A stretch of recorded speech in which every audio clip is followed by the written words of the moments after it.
Welcome to the show. I am so happy to welcome Christine Ferriter, non-attorney advocate, to the show today. Hi, Christine. Hi, Gwen. Thank you so much for having me and happy to be here.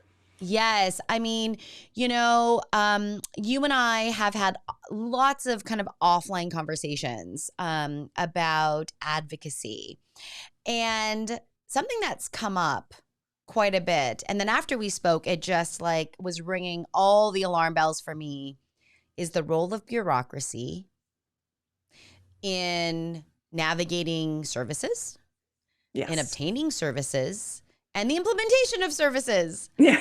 So it just resonated so deeply with me that I was like, we've got to talk about this on the podcast. So Yes. thank you for agreeing to do that. So let's just like break it down. So when we talk about what is bureaucracy, what does that mean in the context of advocacy for services? Okay. Well, this is a topic that I'm not a sociologist. I'm not a political scientist. I don't come to this with some sort of, knowledge from that world. I come to it from the user side and from the discovery of that so much of what I was doing personally to help my own family and then later with clients in a lot of different areas. This is part when you realize that bureaucracy is really what you're dealing with, it just sort of changes everything. And, it's a different entry point, a way of thinking about what you're doing. And I say most people come to this because they're dealing with a specific bureaucracy that they don't really think about it, like a school. And you're like, but it's the school and it's junior school and it's Miss Smith, the kindergarten teacher. And why isn't this working? And you're thinking about it like the school, and you're thinking about circle time, and you're thinking about snack time, and you're thinking about friends. But when you realize that's like the product, that's the end user experience, that's just the very tail end of what the product is. Once you start having a problem, just like, you buy something at a store, if it works, it's great. You bring it home, you got a new coffee pot. If there's a problem, now you have to deal with the problem. You have to return it. There's a return policy, whatever. Now you're dealing with the bureaucracy. So people don't realize, oh, there was a problem with school, but now you've entered the bureaucracy. And so it's all around us. I mean, we need bureaucracy. We all complain about it. It's like, oh, and these forms and the rules and the deadlines. But the truth is, I mean, we need it and we use it every day, everywhere. It's school. It's your health insurance plan. It's your employer's benefits package. It's the regional center. It's Social Security. We can go on and on. Aside from corporate bureaucracies too, your job, the store that you bought your coffee pot from. I mean, it's anytime you get away from just a few people in a little babysitting group, maybe, once it gets a little bit bigger, well, we have to have rules. Oh, whose turn is it? How many times did I babysit for your kid? At one point, rules help organize something that's more complex. So it's in our lives, and it's in what we do when we advocate for people with disabilities or just even for our own needs to get through life. And this is where I feel like advocates are so helpful because they understand the rules that are at play for that specific thing, whether that's they understand the rules that are at play for district-related services or regional center, where you and I are both in the state of California. So we have a regional center here, but there's a different set of rules and bureaucracy for a regional center and for the district. And then you brought up healthcare. I mean, that's its own set of rules as well. And I really feel like this is where advocates really provide so much value for families because families don't know what they don't know. Right. So, and I think in all three of those systems, if I think about the common denominator of acquiring services that are right for your kiddo, it is being able to identify what is the problem and facilitating a way to find a solution or to obtain a remedy. for that Right. situation. Right. And it's hard. I remember one of your other interviews with another advocate and talking about when, one of the benefits of working with somebody else, even if it's a friend, even if it's someone else, when it's if it's yourself, first of all, or it's your child, there's the emotional component. It's just hard. You're dealing with whatever you're dealing with, somebody who's having problems, or again, when everything's fine, we're fine. So we only do these things when we have a problem. So you're dealing with the problem, and now you also have to learn some whole new system on how to solve the problem. Behind me, Gwen, all of these little pieces of paper up behind me, if you think of bureaucracy, it's like a game. So over here, I do have the rules of Monopoly up, which I think you can probably see right behind me. But right next to that is a school board policy about high school graduation requirements. They're about the similar number of pages.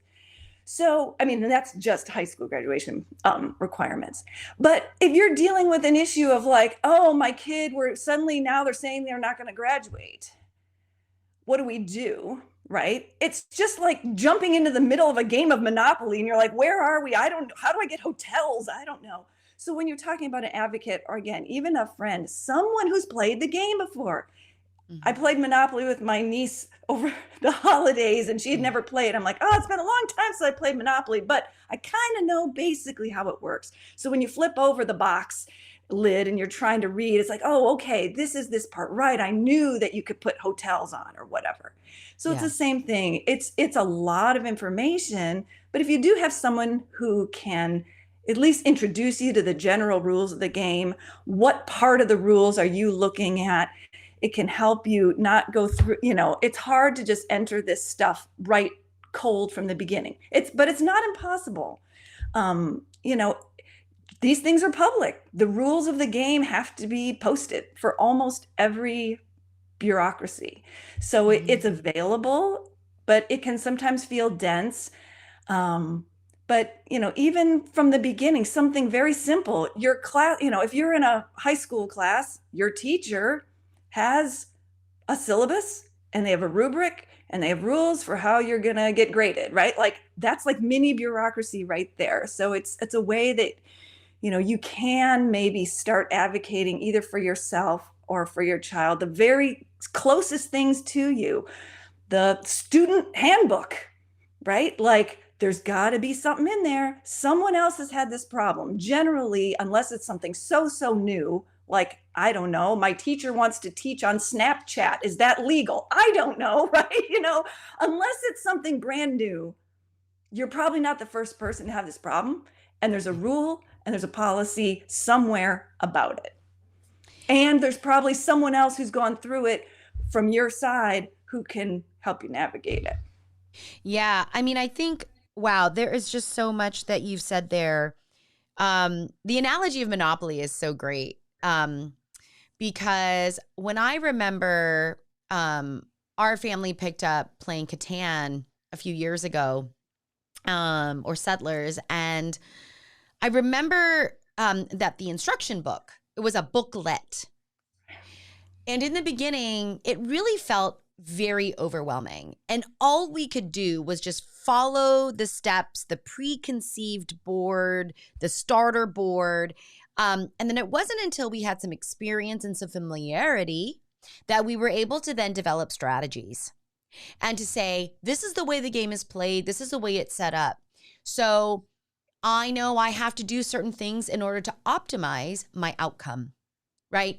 And it just made me think of like even the IEP process, right? How many parents have I run into that don't understand the difference between a 504 or an SST plan and an IEP?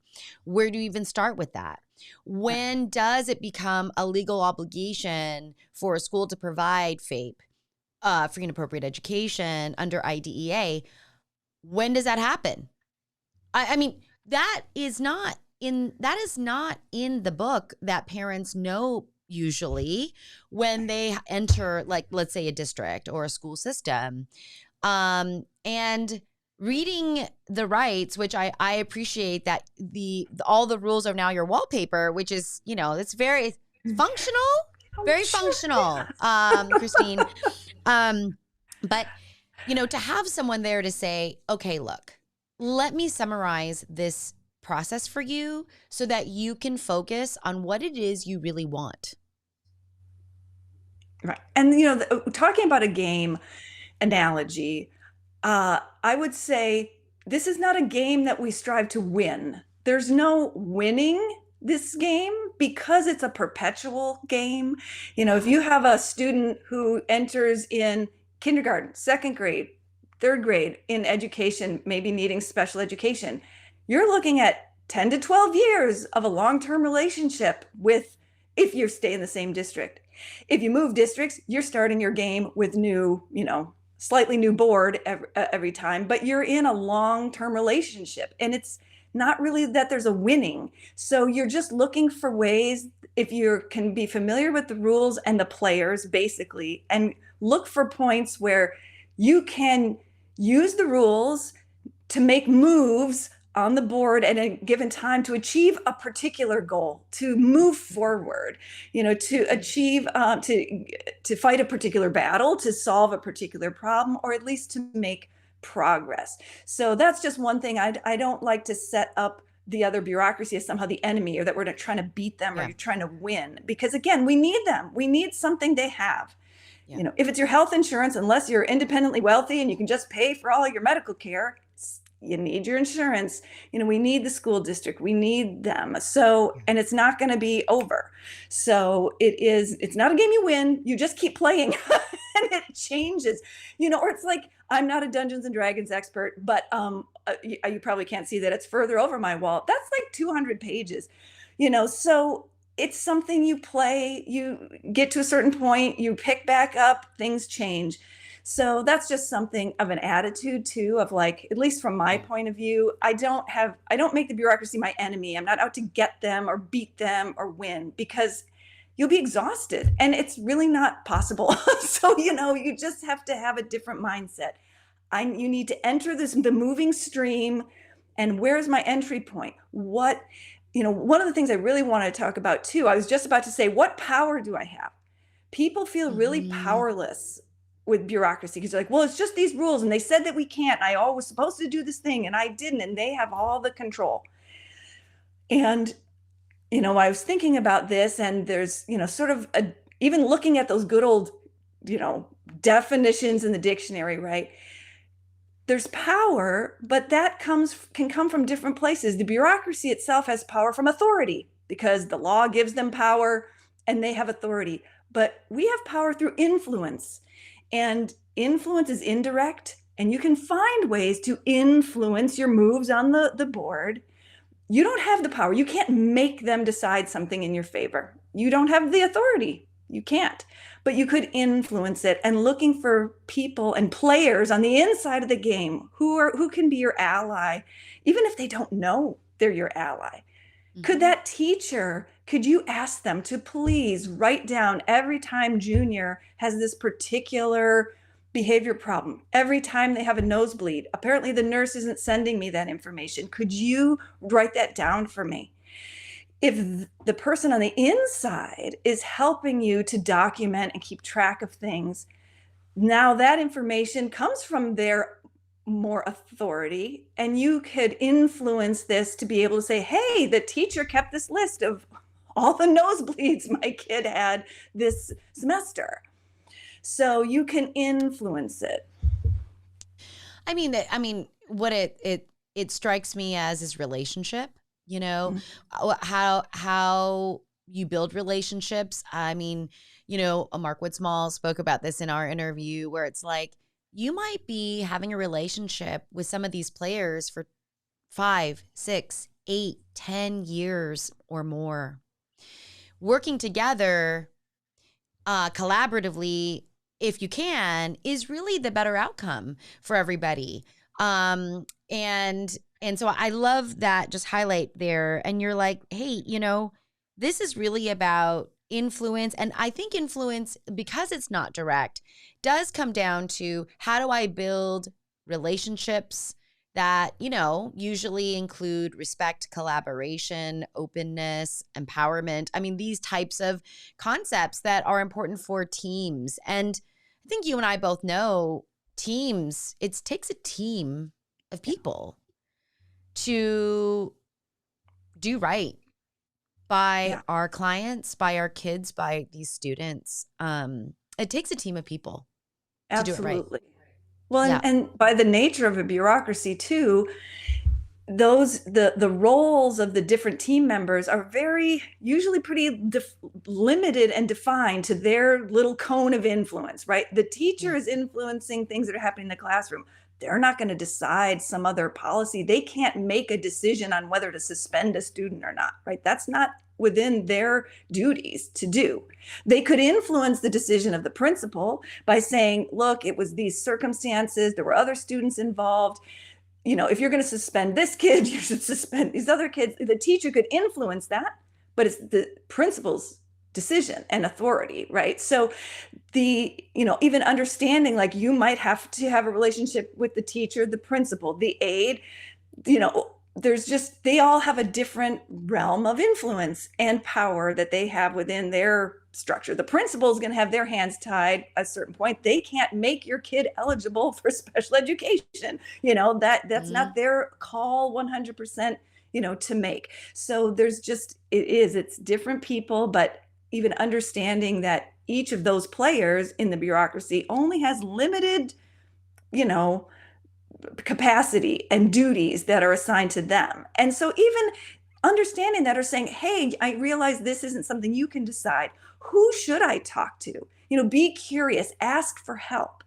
Who should I talk to about this? I don't understand the system. And they say, oh, well, actually, that's the assistant principal who deals with this. Or, oh, actually, you're going to need to deal with, I'm a service coordinator at Regional Center. You're going to have to deal with the agency directly, and then they'll come and talk to me. Ask the people on the inside, what do I do? How does it work? If you can't help me, where do I go? Where do I go on the game board? Yeah. So yeah, Yeah. I'm imagining a game with like different like character cards, where like, you have the role yeah, and the health and like, all of those right. things. Like it's almost like to think about it in that way. As you're talking about asking for help, it made me think about how we help and empower our young people to ask for help, right? What is that process? Because it's not just, do you know when you need help, Right. right? It's how are you going to ask for it? What are the words you're going to use? More importantly, who are you going to ask? Who is in the best position to give you the help that you need? And when do you Right. do that? And then, actually using the help is a whole nother situation later. But it's that same process, right? I find it so interesting that we're really talking about empowering parents and like the advocates in a family. So usually it's parents. These skills, the way to navigate the system, the way to navigate and understand this bureaucracy and the rules that are at play. And in parallel, we're trying to help, their children learn these same skills, Right. right? So, Yeah. Well, yeah. I think it's kind of hard, and this is where my generation is showing. I'm sorry to say, but you know, there is such a reliance, and especially recently with the pandemic and the switch to online learning and things like that, where your entry point is Google Classroom. Did you click submit?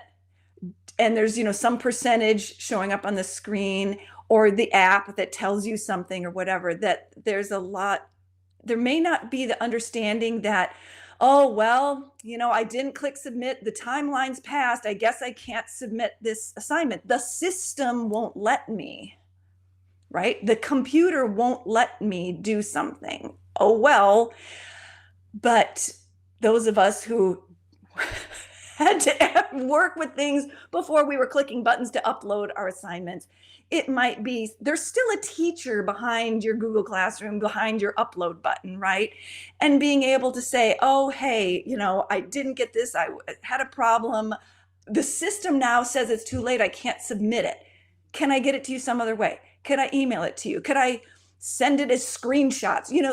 Is there some other way around the system, the computer interface, that will allow for some other kind of,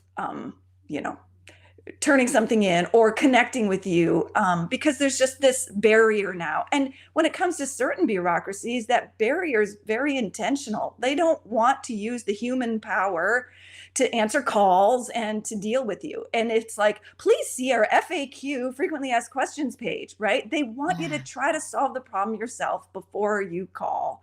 And even with these, educational related things, but, dealing with Social Security or a regional center, something, they're huge. They are huge bureaucracies. There aren't enough people. Yeah. So they're hoping you can solve your problem first through the system. But that doesn't mean you can't or shouldn't also try to now get to the humans who can help you. But it's just something, maybe if for any of your younger generation, viewers, don't assume that you can't get past the firewall of the system. Like, you can. They have to provide that you can. It might not be easy. They may not post that phone number. They might not make it easy for you to find it or to get to them, but you can. Yeah. Yeah. It reminds me of like the wizard behind the curtain. Yeah. Right? Like there is a wizard behind the curtain somewhere. I mean, like, how do you get there? As you're talking about this, Christine, the other thing that like pops into my mind is the difficulty with just executive functioning tasks, right? I mean, this is a huge, really, in many ways, an executive functioning kind of application, meaning I've identified a problem. I've identified a plan that I'm going to try. I'm going to modify that plan when it doesn't work, but I clearly have an outcome. Like, I clearly have a problem that I want to solve or a pressure point that I want to relieve. And I'm going to utilize or follow this plan that I've set down. Now, in order to set that plan down, you do need to know the rules. So this is where, I think if, you're not someone, or you are someone that might get overwhelmed by all of the information that is, you taken on your own in a self-paced, independent kind of way. If that's too much, then that's a really good time, maybe a nice indicator that getting some help from someone who understands those systems could be really helpful. So, our energy and our resources aren't unlimited. I find that parents can become quite overwhelmed, and reasonably so, because it's another thing to manage that feels really big to them. Yeah. Well, and also when you're dealing with a bureaucracy, this is what they swim in every day. This is their life, right? So this is normal for them to throw jargon around, those acronyms.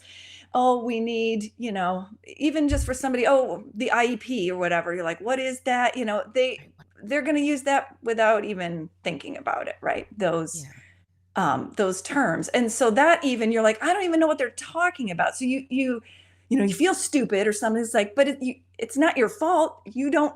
You haven't been playing Monopoly every day for the past 20 years, so but it makes you feel that way because they talk about it so casually or something, or they assume that you had to fill out Form 212 before they'll process Form 309. Why would you know that? But that's normal for them. And like any of us, if it's your work, if it's your specialty, it's comfortable for you, you're familiar, and you might forget that a lay person or somebody who's coming in for the first time doesn't know that stuff. And, that's some of that is the randomness. Now we're at the rolling of the dice in the game, right? The random element. You don't know who the person is you're going to get. Even if you get that phone number, you get that call back. Is this the super helpful person who had a great day and they ate breakfast and they're in a good mood and they love helping people? Or did they just get yelled at because of some problem that their coworker did that got blamed on them and they're crabby? You don't know. Yeah. And you don't know how willing they might be to be like, okay, I know that you really were supposed to turn that in yesterday, but it's only one day late. I'll go ahead and process it anyway. Maybe they're going to just bend that little rule for you. Or maybe they're going to be like, I'm sorry, the deadline was yesterday. You don't know.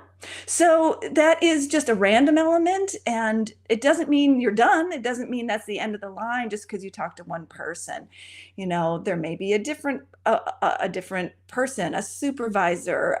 This might be where you've tried to do a bunch of things yourself. You've tried to write the letter. You tried to meet with the principal. You tried to get your service coordinator to help you, and you're just really getting nowhere. They don't answer you. or they keep sending emails back saying, we'll get around to it, but it's been 6 months. These are those points where you've tried, it's okay to ask for help. And now to say, we got to play the game, we really have to get now down into the rules.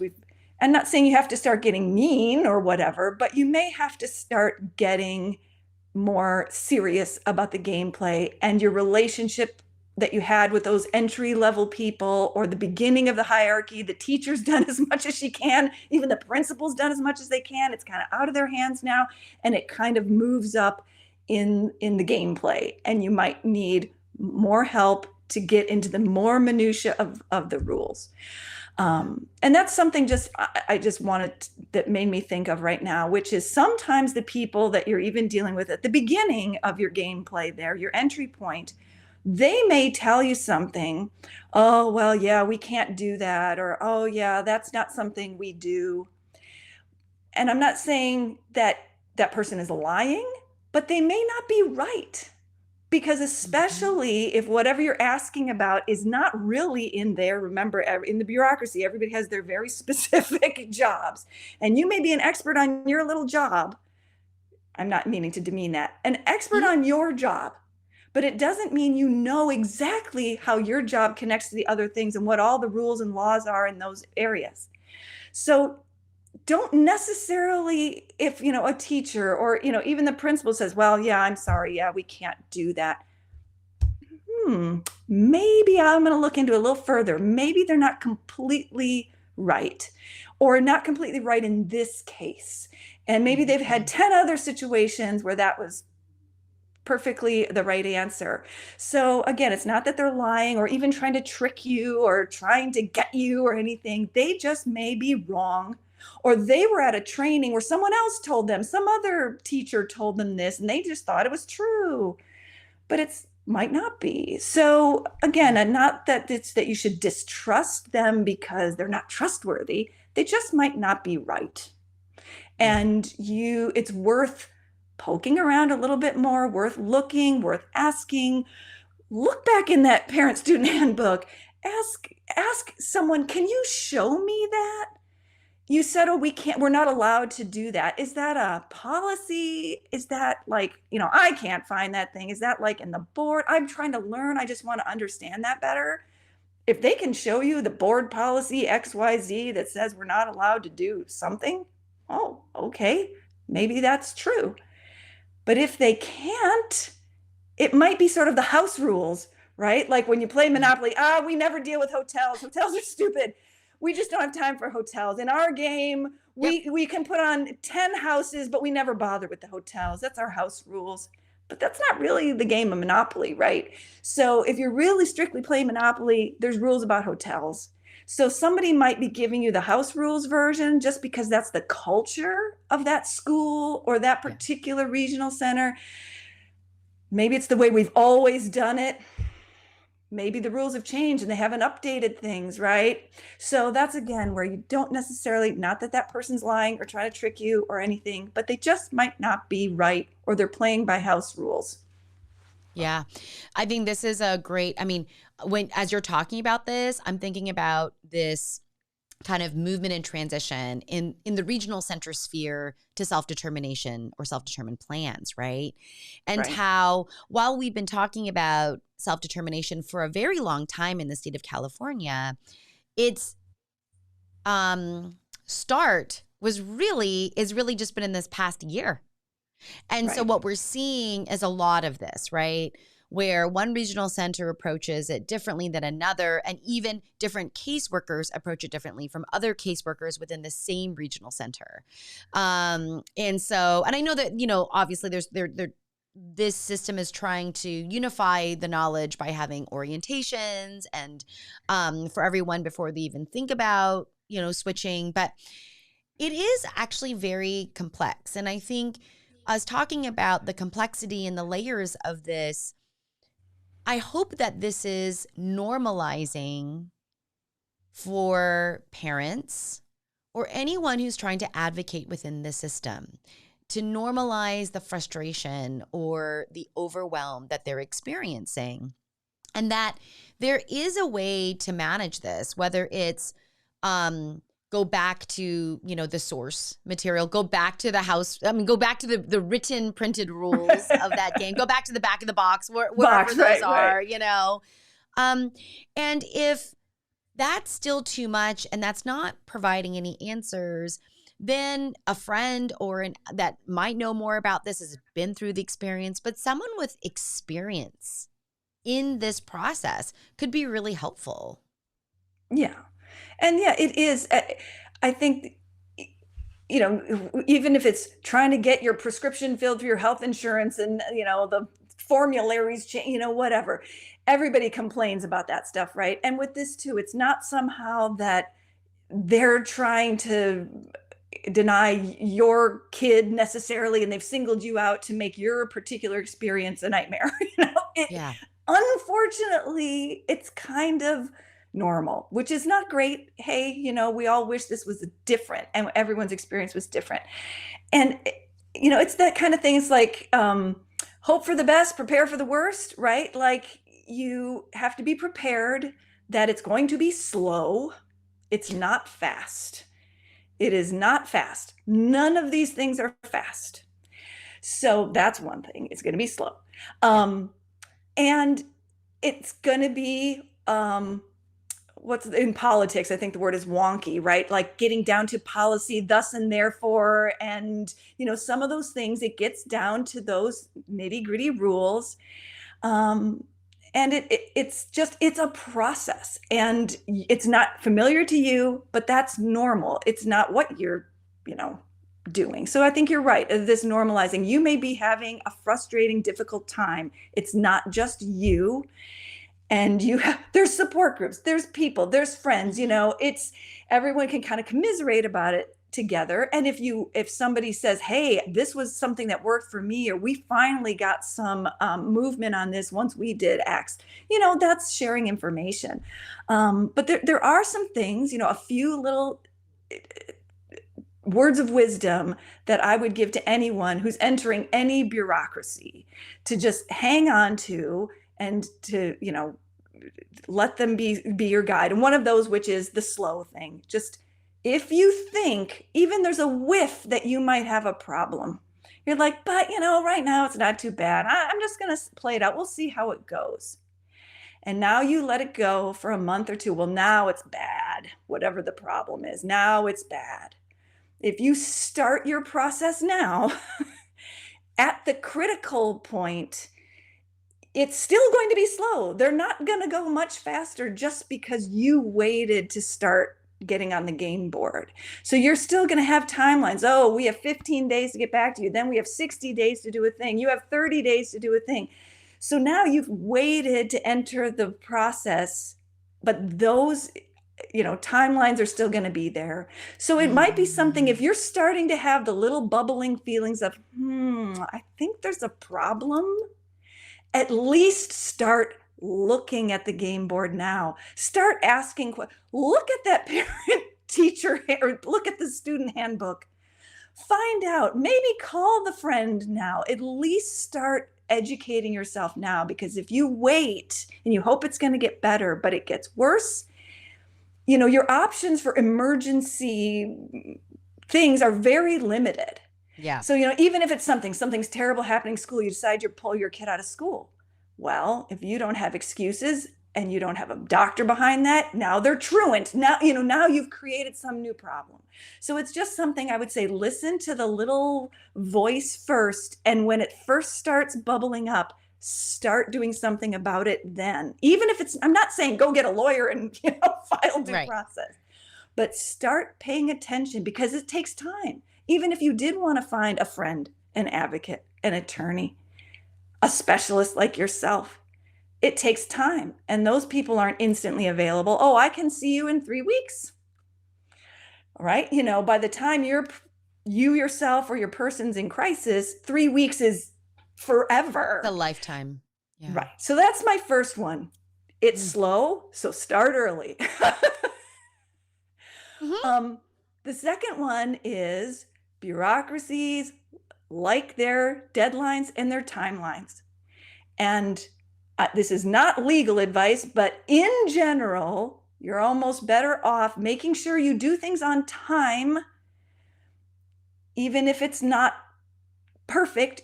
Don't miss a chance to respond. The IRS or whatever, right? Like, don't miss a chance to at least say, I'm requesting an extension, right? Dealing with taxes right now. If you're not going to have it done by April 15th, okay, but request the extension. Otherwise, now you're late, right? So the deadlines mean something, and at least figure out what is my move to meet the deadline so I can stay on the game board. I don't want them to kick me out of the game. Or you have to start over, or lose a turn, go back 3 spaces, How can I at least preserve my spot in the game? And usually that's paying attention to deadlines and filling out a form or whatever. It's like filling out the extension form. So that's the other one. The other one is when I was sort of saying, like, when things are fine, they're fine. But then when there's a problem, there's a problem. But you don't know when the problem's going to happen. So you almost always have to assume that at any moment there's a problem, and you have to keep and collect your documentation as if you're going to need it tomorrow. So keep everything. Back to the IRS rule, I think they say you're supposed to keep your records for 3 to 7 years or whatever it is, right? Well, a due process filing in the education system is 2 years, right? So keep those emails, keep the report card, keep the little scrap of paper the teacher wrote, your kid had 4 nosebleeds today. Keep it. And, find some system that works for you. I used to use binders with little pocket folders.